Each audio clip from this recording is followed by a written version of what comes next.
فرعون توتنخ آمون کے مقبرے میں ڈکیتی کی وارداتیں۔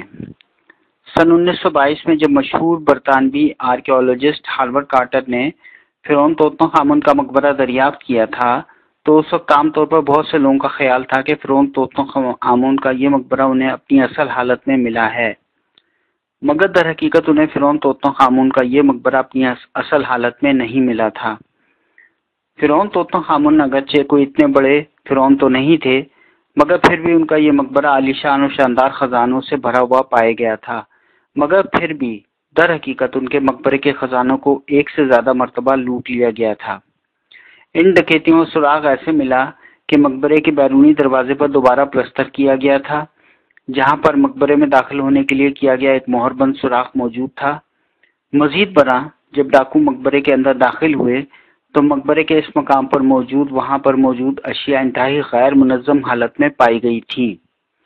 اس کے علاوہ اس مقام پر موجود متعدد اشیاء کے نقصان کا اندیشہ بھی ظاہر کیا گیا ہے، جس میں ٹھوس دھاتی کام کا بستر، شیشہ، تیل اور دیگر غیر منقولہ ذاتی نوعیت کی اشیاء کی واضح کمی کا مشاہدہ کیا گیا ہے۔ اس مشاہدے سے یہ نتیجہ اخذ کیا گیا ہے کہ فرعون توتنخ آمون کے مقبرے کو زمانے قدیم میں لوٹ لیا گیا تھا۔ مقبرے کے اندر موجود مختلف کمروں میں سب سے زیادہ متاثرہ کمرہ اینیکس چیمبر تھا، جو ان ڈکیتیوں کے سبب سب سے زیادہ متاثر ہوا تھا۔ اس کمرے کے اندر موجود سامان کی زیادہ تعداد کے سبب مقبرے کے اس حصے میں شاید ایک سے زیادہ فرد کے لیے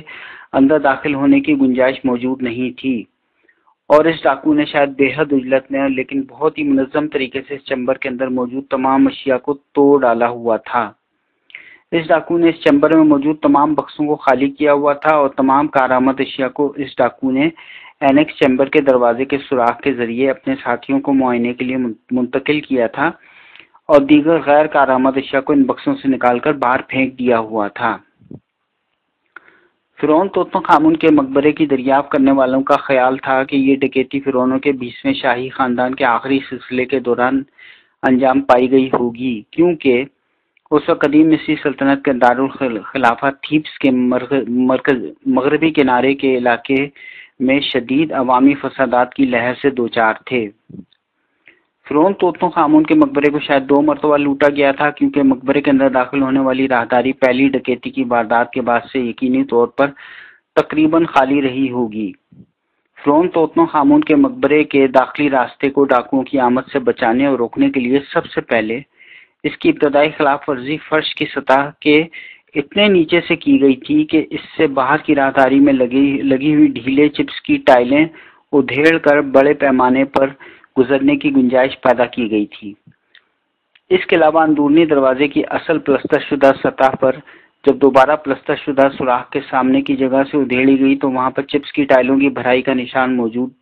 نہیں تھا، جس سے پتہ چلتا ہے کہ اس مقام پر جب دوبارہ ملبہ گرایا گیا تھا تو پلاسٹر کی مرکزی سطح کا لیپ طویل عرصے پہلے ہی خشک ہو گیا تھا۔ ان چپس کی ٹائلوں کی بھرائی کے نیچے سے ان اشیاء کے بہت سے ٹکڑے برآمد ہوئے جو پہلی ڈکیتی کے وقت اس راہداری کے ایک حصے میں ان چوروں نے محفوظ کیے تھے۔ اس راہداری میں مزید کچھ اور اشیاء بھی دریافت ہوئی تھی، جن میں فرعون توتنخ آمون کے جنازے کو لگائی جانے والی خوشبو کا مواد کا کچرا اور ایک جنازے کے کھانے کی باقیات وغیرہ بھی شامل تھی، جنہیں ایک بڑے سے مرتبان نمبر 54 کی ایک سیریز میں پیک کیا گیا تھا، جہاں انہیں دوبارہ دفن کیا گیا تھا۔ اس راہداری کے اندر اور نیچے سے بہت سی اشیاء ہٹا بھی دی گئی تھی، جن میں پتھر کے برتنوں کے ڈھکن، سنہری لکڑی کے ٹکڑے، بھگوان کے ٹکڑے، کانسی کے تیر کا سر، استرا اور کانسی کا ایک سنہری اسٹیپل بھی شامل تھا۔ ایسا محسوس ہوتا ہے کہ یہ اشیاء مقبرے کے دروازے پر ڈاکوؤں کے پہلے گروہ نے گرائی تھیں، اور بعد میں مقبرے کی راہداری کو بھرنے کے لیے گرائے گئے ملبے کے ساتھ جمع کی تھی، تاکہ جب یہ اشیاء قابل شناخت ہو جائیں تو ایسا لگے کہ یہ اشیاء خصوصی طور پہ اینٹی چیمبر سے آئی ہوئی ہیں۔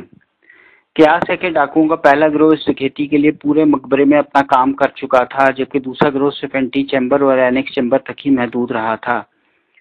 تاہم شواہد اس کے بالکل برعکس ترتیب بتاتے ہیں۔ یہ بھی خیال کیا جاتا ہے کہ چوروں کا پہلا گروہ بنیادی طور پر دھاتی اشیاء میں دلچسپی رکھتا تھا، جو کہ بظاہر درست تھا، لیکن وہ لینن اور کاسمیٹک جیسی اشیاء کو بھی تلاش کر رہے تھے، جن کا کہ کوئی خاص فائدہ نہیں تھا۔ اس سے یہ ظاہر ہوتا ہے کہ پہلی ڈکیتی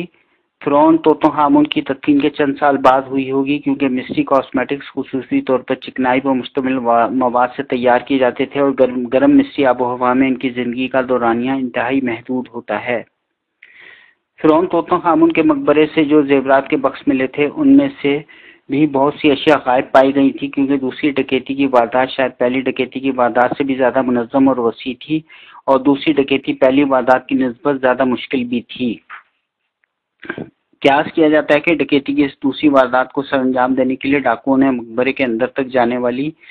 ایک سرنگ بنانے کے لیے کھدائی کی تھی۔ اس کھدائی کے ملبے کی ٹوکریاں آگے سے پیچھے گزارنے کے لیے باقاعدہ طور پر ڈاکوؤں نے ایک انسانی زنجیر کی طرز پر کھدائی کا ملبہ اندر سے باہر کی طرف لا کے پھینکا ہوگا۔ اس سرنگ کو راہداری کے ان نصف شدہ چسٹ کی ٹائلوں کے فرش تک یہ سرنگ کھودنے میں 7 سے 8 گھنٹے لگ گئے ہوں گے۔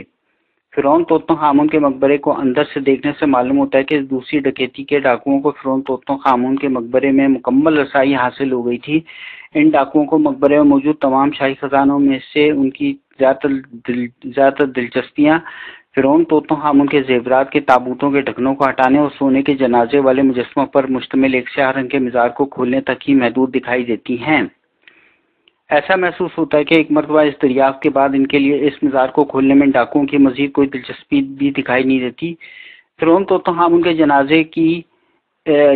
ان کے مقبرے میں تدفین کے وقت لکھی گئی سامان کی فہرست سے یہ اندازہ لگایا گیا ہے کہ ان کے سامان کے ان تابوتوں میں سے تقریباً 60% زیورات چوری کر لیے گئے تھے، اور اس کے ساتھ ساتھ تمام قیمتی دھات کے برتنوں کی ایک پوری سیریز بھی چوری کر لی گئی تھی۔